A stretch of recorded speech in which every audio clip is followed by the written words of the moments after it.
حضرت علی المرتضیٰ رضی اللہ تعالیٰ ان حدیث کو روایت کرتے ہیں، راوی ہیں، اور ترمذی شریف میں بھی حدیث موجود اور بھی مختلف کتب کے اندر موجود۔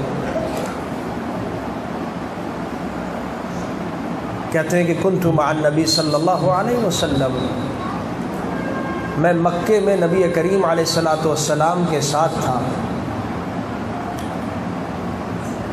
تو ہم خرجنا الی دواحیہا، ہم مکے کے اطراف میں نکلے، ہم مکے کے اطراف کے اندر، مکے شریف کے نواحی کے اندر، کونوں کے اندر، نواحی اطراف کو کہتے ہیں، کونوں کو کہتے ہیں، مختلف جگہوں کو کہتے ہیں، گرد و نواح کو کہتے ہیں۔ تو کہا کہ ہم نبی کریم علیہ الصلاۃ والسلام کے ساتھ مجھے شرف حاصل تھا حبیب کی معیت کا، صحبت کا، ہم حبیب کے ساتھ نکلے۔ تو کمال کیا، عجیب بات دیکھی، عجیب منظر دیکھا۔ کہا کہ مستقبلا جبل ولا شجر، ہائے ہائے کیا، مستقبلا جبل ولا شجر الا وهو یقول السلام علیک یا رسول اللہ۔ مولا کائنات علی المرتضیٰ رضی اللہ تعالیٰ عنہ بات کو ذکر کر رہے ہیں، اور کیا خوبصورت انداز۔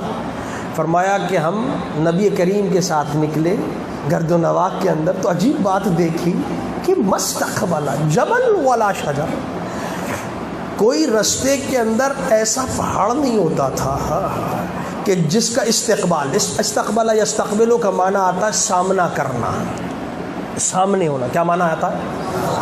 یہ جو ہم استقبال کرتے ہیں نا، اس کا معنی بھی یہی ہوتا ہے کہ در حقیقت ہم سامنے آتے ہیں، تو اسی لیے اس کو اردو کے اندر بھی ہم استقبال استعمال کرتے ہیں، سامنے آ جانا۔ تو کہا کوئی استقبال جبل، کوئی پہاڑ ایسا نہیں جو سامنے آتا تھا، کیونکہ ہم گزر رہے ہیں، ہم تو رستے میں جا رہے ہیں، اور بے شمار پہاڑ، تو پہاڑوں کی تو سیریز چل رہی ہے۔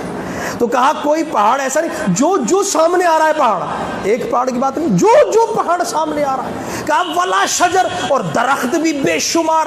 تو کوئی جو پہاڑ سامنے آتا جا رہا ہے مصطفیٰ، اور میں حبیب کے پیچھے چل رہا ہوں، تو جو پہاڑ سامنے آ رہا ہے، جو درخت سامنے آ رہا ہے، عجیب منظر دیکھتا ہوں کہ ہر پہاڑ اور ہر درخت کی زبان سے یہ نکلتا تھا، السلام علیک یا رسول اللہ۔